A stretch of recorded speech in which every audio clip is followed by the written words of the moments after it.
Hello and welcome to Lib Let Die with me, Mark Oaten, and is that Me, David Lembit Öpik. Is somebody in a jungle or something? No, Where on earth are you now, Lembit? none of your business. Come Why do on, you want? okay, let's have it. I'm going to try and work it out. You're in Kew Gardens, surrounded by loads of children on school trips. No, How many more questions have I got? What I'm not place? telling you. Hang on a minute. Where do you, Wales? You might be in Wales because that's where you used to live. Am I getting closer, warmer? Yes. Okay. This isn't relevant to the show. It doesn't matter where I am. It's not What's the important. joke? Help me with the punchline. It's not punchlines. It's just I'm just somewhere. I Coming back don't. from somewhere. You're coming back. You're in Wales. You've been doing something in Wales. What is going on in politics in Wales? There's elections coming up next year in Wales. And you've got something to do with that? Come on, what's going on? By-election going on in Wales. Of course, the by-election. It's today. Well, there's been a by-election going on. Okay, and what were you doing? Hanging Why around. are you being so coy? What's all that noise going on? It's not relevant. Look, I'm in a service station, okay? I'm in McDonald's. You're at McDonald's. Look, you're going to mock me. I knew you would mock me. That's why I didn't want to tell you. Are you having a Happy Meal, Lembit? No, I'm having a Big Mac. What's wrong with that? I don't know. There's just It now. yeah. Other fast food chains are available, Lembit. You know that. Okay, you asked the question. I told you. Okay, I'm on for coming back from Wales. I'm in a McDonald's. Millions of people eat McDonald's. Where are you? Where are you then? I'm at home and I overlook the Bristol Channel. I overlook the Severn Bridge. You're probably going to be driving over that Severn Bridge any moment. The Severn Bridge. Can you see me? I could. Well, no, it's pouring with rain at the moment. It's actually pouring with rain. Well, that's because it's Wales. Oh, yeah, exactly. It's always the case in Wales. I'm home. I've been in Romania. I had COVID. It's been an eventful week or so, I have to say. But COVID's gone. I'm back in Romania, and I'm overlooking Wales, and you're in a motorway service station. What a great way to start with hypothermia. Yeah. Listen, we've got a lot. What are we going to talk about? Yeah, lots of. Go on. It's a grim show. There's nothing particularly light about this. We need to talk about Prince Andrew. It's been a terrible week for the royals, a terrible week for Prince Andrew, and a terrible week for the politicians trying to figure out how to respond to that. It's also been a tough week for the ministers involved in putting together the grooming inquiry. That seems to have gone from bad to worse. And the government's big silver bullet, the one in, one out policy in relation to stopping those in shambles. Three big shambolic issues we need to get our head around. And a couple of other things. You were moaning on about how you wanted to steal my identity with digital ID. Well, there's been some demonstrated progress on that. We'll get back to that as well. And I think we can slip it in. Mike Graham, who's on Talk TV, he's got himself with hot water, or he claims he didn't get himself with hot water, but somebody else put him in it. And of course, we'll do your TV phase if you want as well. Not my TV. I've got a good one this week. It's why would you invest 200,000 into a banana that smells? That is my teaser for my program. What is your one, Lembit? He's going to get you. He's going to get you. Yeah, we're going to try and guess now. Oh, we'll get to it later on. Well, look, somebody who has been in trouble, they are going to get him, and they're getting him bit by bit, is Prince Andrew. Obviously, this goes from bad to worse. The revelations around Epstein have dogged the prince for some time now. The new revelations around his links to individuals from China, the new revelations in books which are being serialized, have just got to the point where his brother, the king, decided that the title of Duke had to disappear. But people want more, Lembit, don't they? They're saying that just removing his title as the Duke of York isn't enough. There are now questions being asked by Ed Davey in Parliament about the status of the Royal Lodge, and people also saying that Parliament should step in and make sure that the title Prince is removed. Where do you stand on this? Obviously, you haven't got much to say about it, Lembit. You're in McDonald's. They mute you in McDonald's. That Big Mac is in your mouth. Lembit. Okay, clearly Lembit doesn't want to. He's so Big Mac'd out that he isn't able to speak or isn't able to say anything at the moment. He's doing that classic Zoom failure of when you don't unmic yourself. And he's talking absolute nonsense. I can lip read for you at the moment. He's basically saying that he thinks that Prince Andrew should probably have his title taken away. Yeah, I think that's what Lembit is saying. Why is he keeping talking when he can clearly see that I'm talking? And he would think that he would be talking over me. Okay. What is it? Why are you? Can you not hear me? Are you pretending? You've been on mute for about a minute, and I've been lip reading and translating what you've been saying. No, I haven't. You've deliberately been ignoring me. That's what actually happened there. You've deliberately been ignoring. You've got a new way to shut me up while I'm talking, and I don't like that very much. Having said that, maybe the royal family would have wished that they'd been able to do that to Prince Andrew. I have to say the thing is an absolute road crash. And when you look at the state of, I mean, I don't know what's going in at McDonald's or indeed in Wales, but the Wi-Fi and the signal is clearly not working for Lembit at the moment. But look, this is clearly something which the public care a great deal about. It's now been raised in Parliament, and it's time, I think, for Parliament to have to step in some way. I think Ed Davey's onto something about focusing not so much about the title of Prince, but focusing on the issue of public money as it relates to the amount of money which Prince Andrew gets, and also questions over the Royal Lodge. The difficulty, I think, is that you cannot change one thing. You cannot change blood. And at the end of the day, he is the Queen's son. He is the King's brother. And however many talks in Parliament, however many discussions are that take place, you can't take away that birthright. And so this issue is never going to go away for the royal family, and it's never going to go away for Prince Andrew, because he cannot take away that birthright. I think a lot of people would maybe think, is he going to do what I think it was one of the kings did previously after he abdicated, was to disappear and go to spend time away from the press in this country, do what Prince Harry has done, relocate out to America or California. But at the moment, this right, which seems to be going away. Lembit. Right. The problem here is, as you say, you can't pretend he's not part of the royal family. In different circumstances, he could theoretically be the king. I think that's pretty unlikely now, but he could have been the king. Secondly, the issue here isn't that he's a royal. The issue is his catastrophically bad judgment. And I would say that even then he did recover it. If you think about what he did, he said, yes, Epstein. The only person who still says it wrong is you, Mark. But Epstein is was a good friend of his. And then he said, I've cut off all links. And then they showed some pictures saying, well, no, this was after you were meant to cut off links. He said, no, that's when I did cut off the links. That's when I went to see him and when I said goodbye. And now it turns out it wasn't true. Almost certainly. I don't think that anyone's going to sue us for saying that. So, see, he got away with it, but then he lied. And the issue is he lied. And this is causing trouble. I think he could have handled it completely differently. He completely messed up that interview with Emily Maitlis that we saw a bit of earlier on. But the fundamental problem here is that he cannot dig himself out of the hole that he dug himself into. That's the problem. You can't talk yourself out of a problem you've behaved yourself into. And so he just ended up a massive albatross for the royal family. And I feel for King Charles.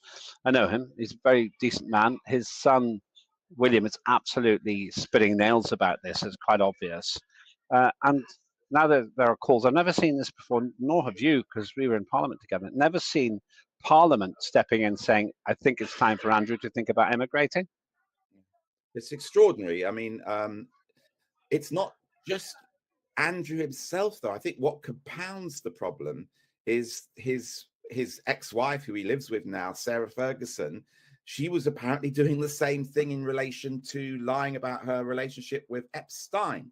She was talking about the fact that she publicly said, look, I wish I'd not worked with him. I wish I'd not had involvement with him. And then privately sending letters to him saying, I'm really sorry I said that. I just had to say it publicly. And I think there's that sense that both of them just don't really get it. They don't understand the problems that they've caused, the mess that they've concerned, the hurt that they've caused. And it just doesn't sit right that there's public money necessarily being used for them now to sit in that 30-bedroom lodge. I don't think bedroom. Think of the fuel bill. I mean, is he entitled to the winter fuel allowance? I'm not sure. But go on.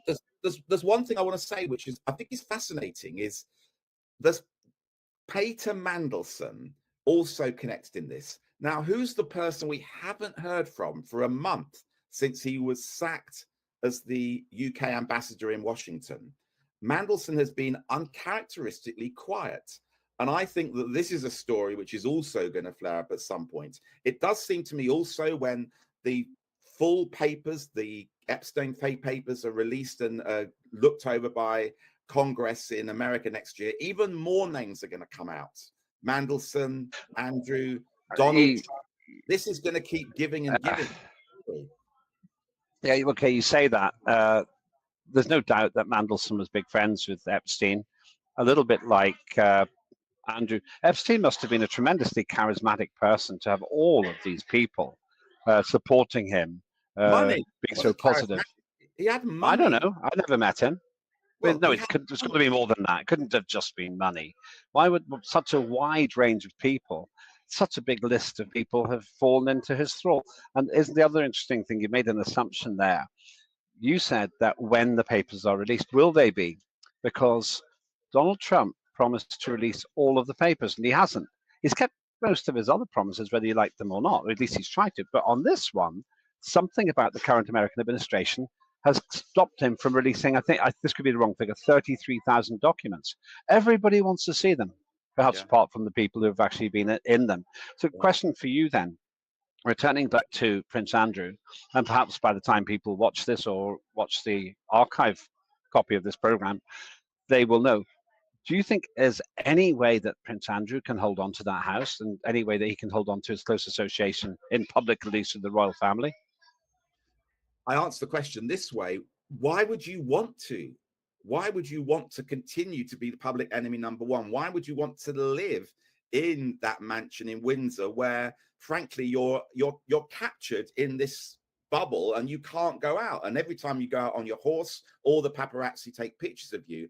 I would have thought the best thing to do, and it's easy to offer advice to people in these circumstances when you're not in it, disappear, go away, leave this country, rebuild your life, try and find some happiness, try and do some good away from the public light. But being in Windsor, it's too close. It's far too close for him to rebuild his life in any way.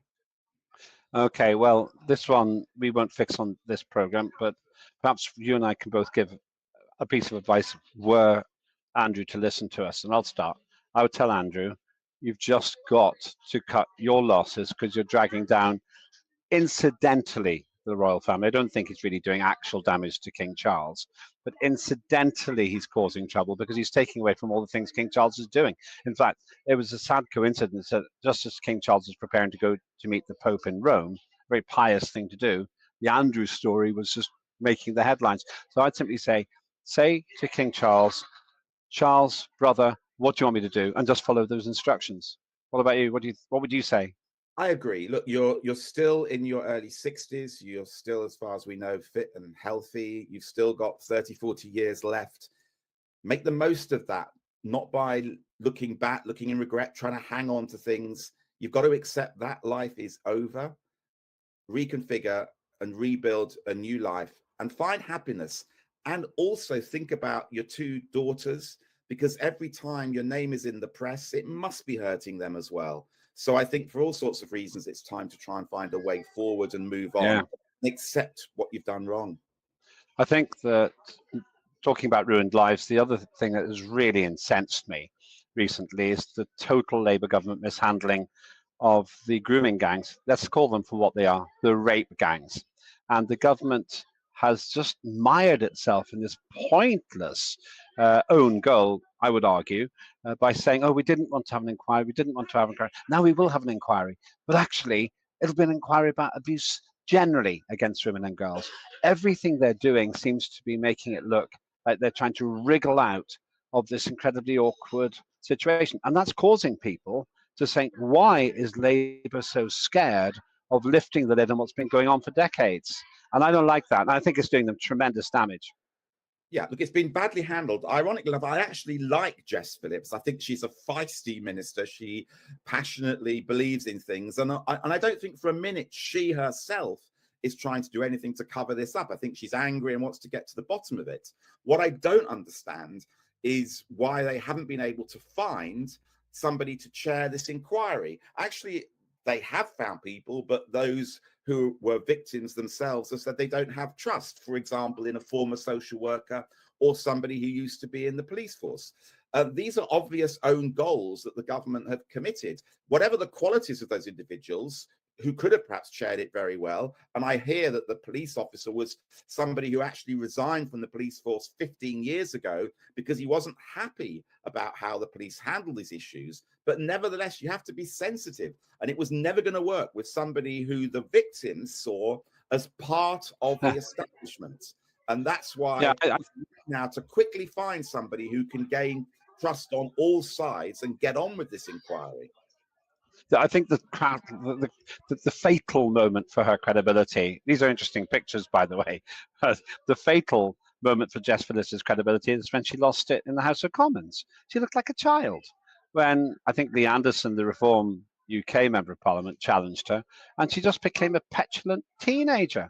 But the worst thing of all is that the rape victims have resigned. That's the only power they've got. They say we have no faith in Jess Phillips. And they feel that she called them liars, that they were wrong. You can't do that to people whose lives have been ruined by rape. And this is just a classic own goal of this absolutely accident-prone government. Jess Phillips just isn't the right person for that job. And perhaps for those, once again, looking at this in the archive, will see that she's resigned. I'll be very surprised if she can restore any credibility with a lot of those rape victims.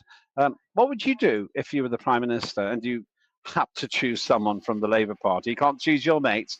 You can't say, oh, Nick Clegg would do better. Somebody in the Labour Party who could actually take this over. Who would you put in the place? Well, I don't think that that's the question, Lembit. That you don't have to have a Labour politician to get involved in this issue. You need to get it out of politics. You need to get it into an independent sphere, and you need to have somebody who's got empathy and experience. I don't like the idea, particularly of judge-led inquiries, although I note that that's what the victims are asking for. I find that they tend to be quite stuffy. I also find that most of these inquiries led in that way drag on for 2 or 3 years. They come up with 52 recommendations, and then absolutely bugger all is done from those recommendations. So from my perspective, I would like somebody independent, not judicial, a go-getter, somebody who can look at this quickly, establish the facts and come up with quick, fast recommendations rather than a traditional old style inquiry which drags on for years, costs lots of money, and just results in bureaucracy. Actually, I think you're right. And for that reason, my feeling is the best person is probably an unknown, not a celebrity, not a famous person, perhaps an ex-politician or an ex-MP, somebody who did well in politics in the past but has no stake in the game now. Somebody like Paddy Ashton, Paddy Ashton would have been pretty good at this, I think, because he was trusted by everybody. So whoever it is, it cannot be. You're absolutely right. I realize this now. It cannot be somebody who's mired in the politics of today when we've got a beleaguered government who's terrified of losing votes and an opposition all too happy to make hay. Keir Starmer's been taking hit after hit after hit on this subject.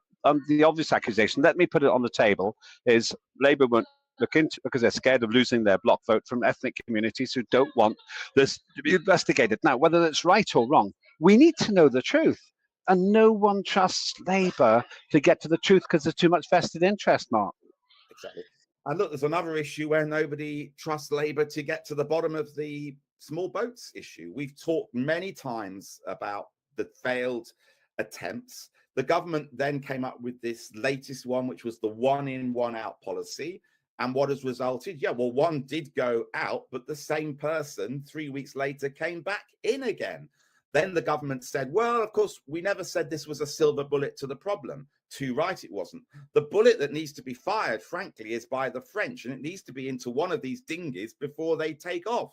This is shambolic. It goes from bad to worst, and it's quite clear that the French have no intention of taking this 1 in, 1 out seriously. It actually doesn't act as a deterrent. We've not seen any decline in the numbers coming through since the government put that policy in place. And I've said it time and time again, we need to look at a more militaristic Navy solution to this to stop these boats from being allowed to get into the first place. And I don't care if people say, oh, you can't do that, the French won't play ball.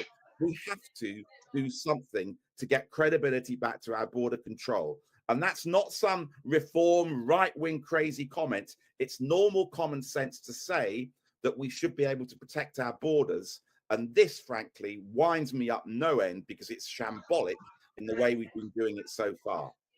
You leave reform out of this. The one party that said, no ifs, no buts, you come in here illegally, you're never get asylum in Britain. But okay, leave that aside. I declare an interest in that at the moment. But I would say the biggest irony of all is the mathematical nonsensicalness of having the 1 in, 1 out policy. Think about it this way. If 10,000 boat people came in a week, we'd send them all back to France, but then we'd take a different 10,000 into the UK, asylum seekers. So if 1 million people somehow got across into the UK illegally, we'd send them back, but then we'd replace them with another 1 million people. This means that Keir Starmer has given away the entire policy of migration to illegal drugs traffickers and illegal people traffickers, illegal traffickers of anything that involves people coming into this country. That's just insane. It is insane. And what also winds me up, frankly, is that I think it's a week ago, new rules came in place for tourists and business people like me. When we're traveling into the EU, we're now going to have our fingerprints taken, our biometrics taken under these new EU travel arrangements because we're no longer in the EU. So it seems to me that if you are a decent, honest, hardworking person, a tourist going on that holiday, you're now going to spend 3-4 hours stuck at Faro Airport, having all of these biometrics taken, being frisked, all your luggage gone through. But what happens? We can't control gangs selling places on rubber dinghies coming into the channel. How can you have one system which is being made so restrictive and another which seems to be just totally shambolic? And the reason I mentioned the reform port, Lembit, is simply to say this. It is a failure of the Liberals and the left to discuss this issue and to say that they're angry with it as well, that has allowed reform to take all the running on this. I see no inconsistency with me being a liberal person who's passionate about wanting to give genuine asylum, but at the same time being horrified at what's happening with these small boats. I don't see why liberals should not be allowed to talk about these issues as well. Well, I don't know. You're preaching to the wrong person here. I don't know either. But let's put it this way. Two parties have got this crazy positive attraction to letting migrants in. The Greens, who've more or less said, Jack Belansky, he's the gift that keeps on giving. Everyone's come in, but they're all welcome. They're all welcome. Okay, I wonder how many of these illegal immigrants are living next to Jack Belansky's house. And the second lot are the Lib Dems, because what you said is completely illogical. Your party wants to open the borders, get us into something called Schengen. There is no border then, Mark Oaten. Once you get into the European Union, you can just come all the way here. You don't even have to get into it, but we can get into it if you want to, because you don't have to show any documents. So that's why you can't be taken seriously on this, because your party wants to dissolve the border. Put a big white flag up saying, we surrender, come into the United Kingdom and do what you like. Absolutely not. What I want to do is to make sure that we're part of that EU so that tourists, business people can travel without those restrictions in place. But at the same time, being in Europe means we can have much more pressure on the French and the Germans and others to tackle this issue. At the moment, we're a voice from the outside. They're not listening. We need the French to step up on this issue, and being part of the EU would help us do that. And frankly, Lembit, the problem has got worse since Brexit. The figures show that. We were promised under Brexit, oh, we'll take our borders back, we'll control. The figures have gone up since then. It's made not a blind bit of difference. Yeah, you're absolutely right. In fact, you're completely right. That's why the Uni Party, Labour, Lib Dem, Tories, are a complete and utter failure, because they didn't deliver Brexit. Completely right. And here's the point. I don't often hear you giving me that old superficial carbohydrate flannel, but you've just done that because you haven't answered the question. If there is no border between France and England, how do you stop them from coming across? Now answer that question. Don't want to hear any of your waffle. Well, because we've got literally, we have a channel. There is a border. It's a channel which can be managed, and it's a channel that means that the border has to go through proper border controls. There is no border, Mark. There is no border. You don't check anything. Just because you're part of the EU doesn't mean to say that you don't have a channel and you don't have a way in which the free movement of individuals doesn't have to be managed. Of course, it has to be managed. Have you ever been? Have you ever gone between two European borders? Have you gone across any European borders recently? Of course you have. You know what you're saying is nonsense. You go from Germany to France, or you go through across, and there is no check. You don't have any check at all, and this is the problem. Fundamental flaw in what you're saying. Before we left the EU, we had controls in place. They were there. What are you saying? Just because we joined the EU, all of those controls disappear? They were there before. If we go back into the EU, we can negotiate exactly what controls we want in place for our borders. This is absolute nonsense to suggest that there'll be no borders at all just because you go back into the EU. Brexit has not... Do you want to join? Your party wants to join Schengen. This Schengen thing means there are no borders. Oh, are you telling me that Lib Dems don't want to go into the Schengen thing? They don't want to go into borderless thing? That's just not true. Just wise up here. Come on. Who are you kidding? Right. We need to calm down. We need to take an advert break, and we need to come back and discuss other people who are making controversial statements. Let's take a break now, Lembit, before I get really wound up by you.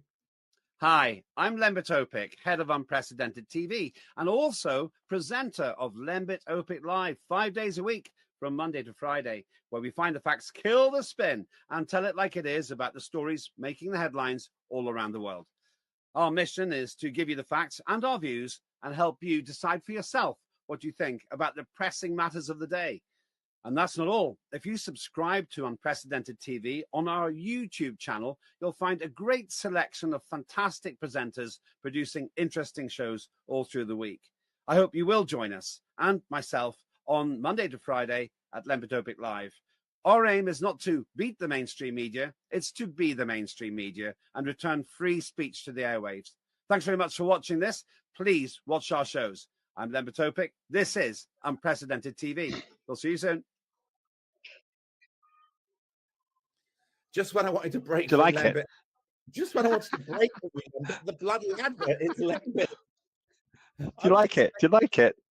I think I might even tune in. But somebody who we will not be able to be tuning into is a Talk Sport broadcaster who I gather has been taken off air, Lembit. Yeah, this is a tricky one. Mike Graham, who I know pretty well, he made an apology for somebody else putting something absolutely crazy onto his social media. He said things which I won't repeat, but they were pretty hard-hitting comments about people who you might say are not Anglo-Saxon. And he put something out of denial, saying somebody hacked into his system. At time of us broadcasting recording this, he's been suspended. I don't know what the truth is here, but one interesting thing Mike Graham has done is say that these comments are appalling, unconscionable, totally unacceptable. So if he did do them, he's caused himself a huge problem. If he didn't do them, I think it's pretty important he shows how it happened. And as I say, I know him quite well. He's a reasonably good friend.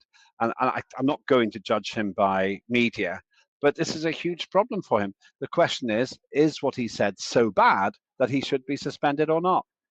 I think there's two questions here, Lembit. First of all, how in this world of AI technology are we going to handle this in the future going forward? Because for sure, there are going to be individuals who are going to have their quotes copied, they're going to have them made up, they're going to have their voice put in place. And increasingly, this is going to be a problem for celebrities and broadcasters who are going to go around and claim, look, this just wasn't me. And then there are those that maybe like Graham who did make these comments who are then going to suddenly try and pretend that it was something to do with AI in a way. So understanding what is true and what is fake is going to be a real challenge for all of us. If it was indeed true, then how far do we defend the right of an individual to say things that they believe?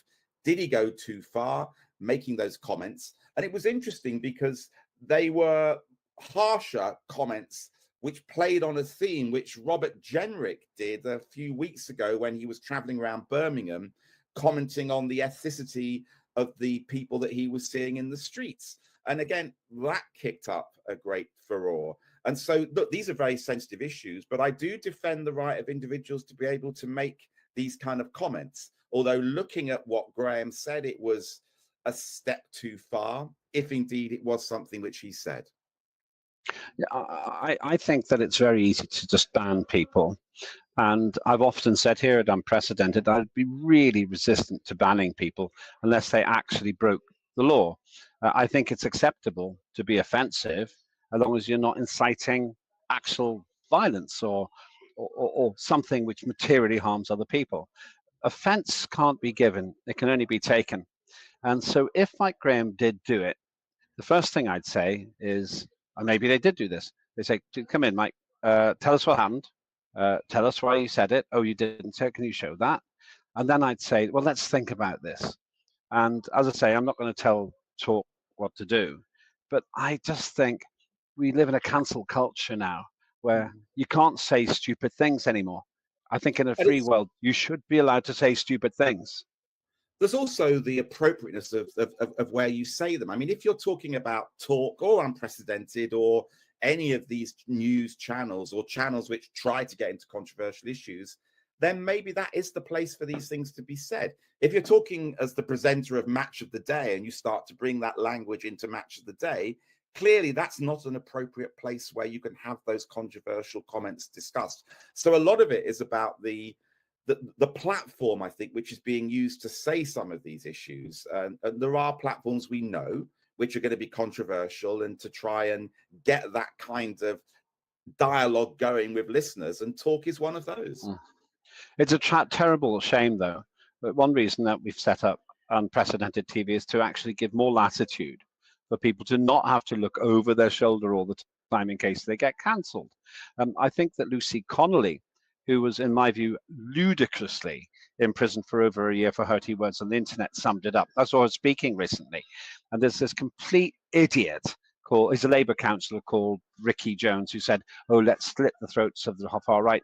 And the interviewer said to her, would you put Ricky Jones in prison? She said, what he said was because he acted like an idiot.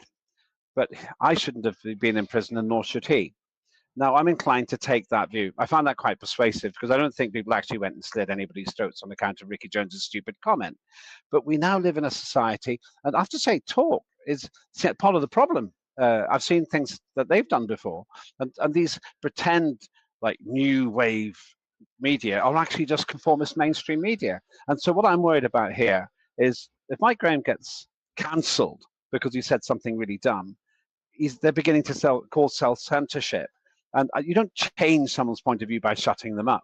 You change people's view by debating. Now, you and I have these big arguments. I really disagreed with what you said before, but I'd rather have the discussion now and let the viewers be smart enough and trust them to be smart enough to make up their own judgments. Yeah. But look, let's also wait and see how this story develops, because if it is the case that somebody has actually infiltrated social media, if this isn't him, then it's obviously a case of his account being hacked. which I guess gets us on to the hacking story, the IT story of the week, which was Amazon and others, all of those social media apps, discovering that they also had been subject to a form of hacking. The fact that those systems went down for about 2 or 3 hours earlier on this week, I guess plays to your argument, Lembit, that we can't have ID cards. We can't risk having data breaches in the way that we've seen with top names like Amazon. Then you would argue that there could be perhaps a data breach if we had all of our information carried by the government on ID cards. That's incredible.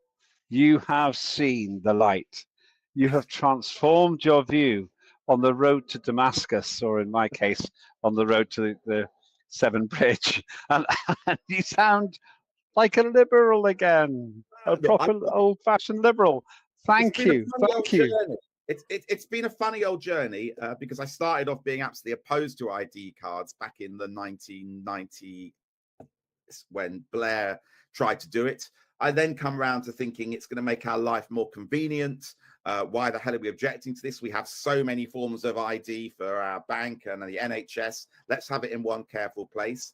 And then I'm twitching a little bit now because there's so much cybersecurity issues at the moment that, yes, I am getting a little bit more nervous. I'm not changed my mind completely yet, but as the facts change, then I'm prepared to also reconsider. Well, this picture here on the screen, Amazon apologized to customers impacted by huge AWS outages. You'd expect Amazon to be super secure. They're dealing with hundreds of billions of pounds worth of money. If they can't do it, well, let's cast our mind across to Westminster, where Keir Starmer and political giants like David Lammy are in charge. Rachel Reeves, who can't do something.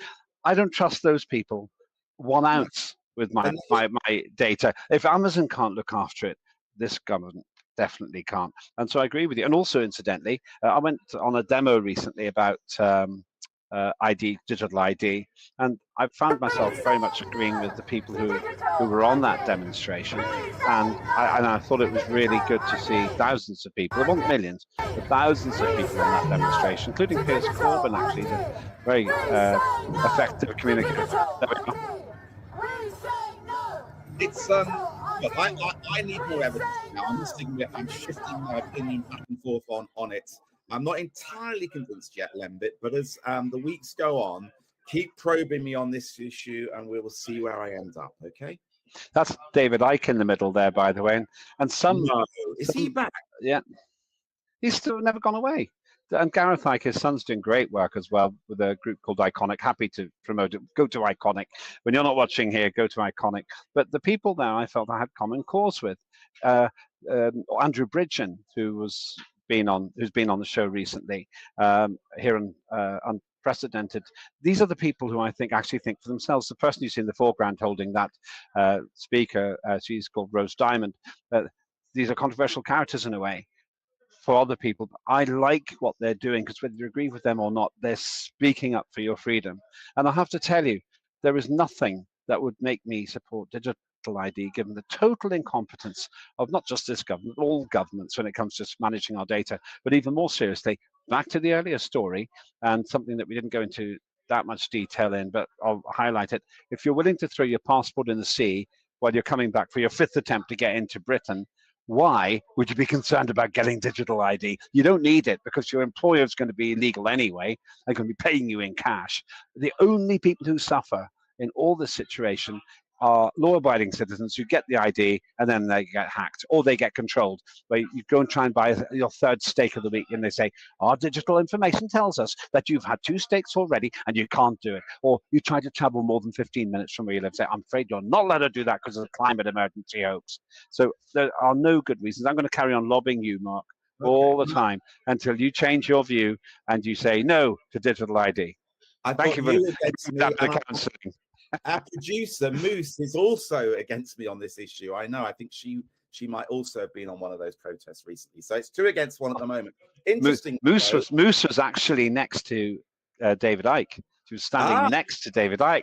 Yeah, there you are. If you have a look there, there she is. She's the one with the very cool glasses. The one with the with the balloons coming out of her head. Really? Yeah, those are thought bubbles. She It's thinks a for good herself. look.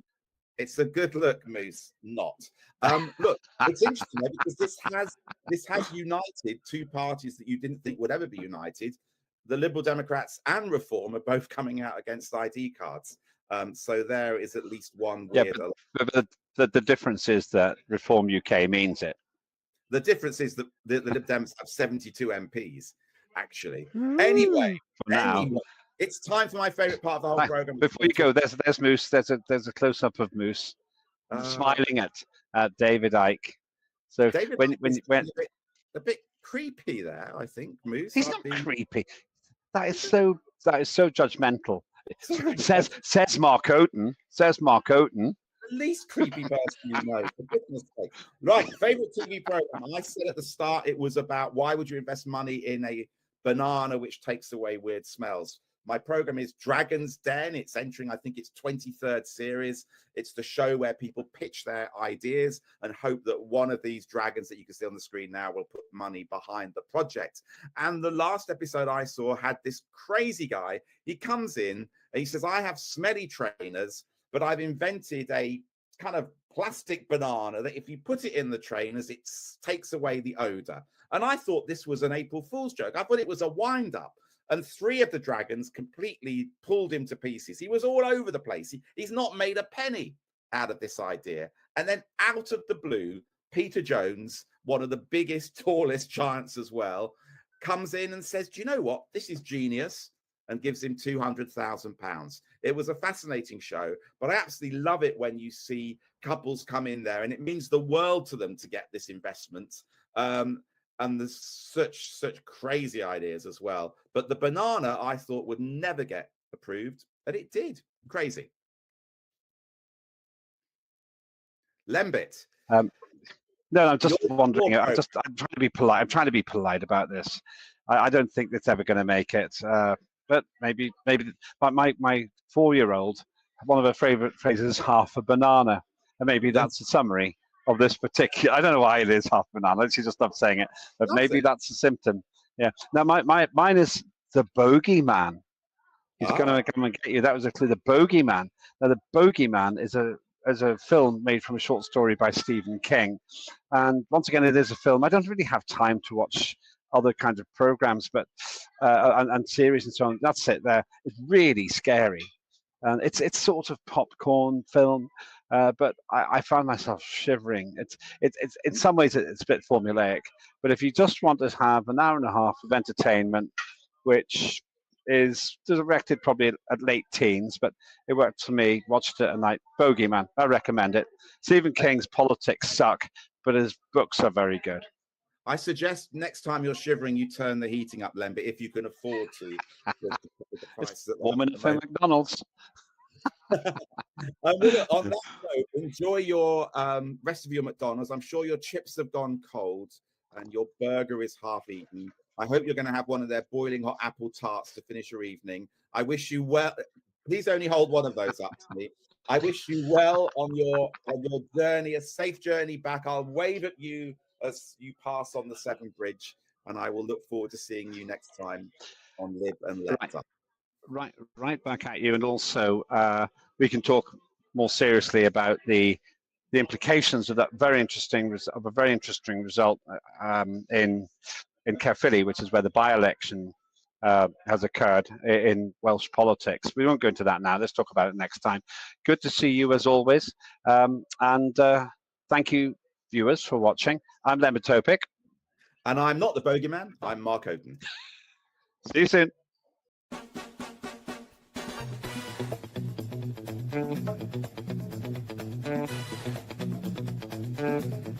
Thank you.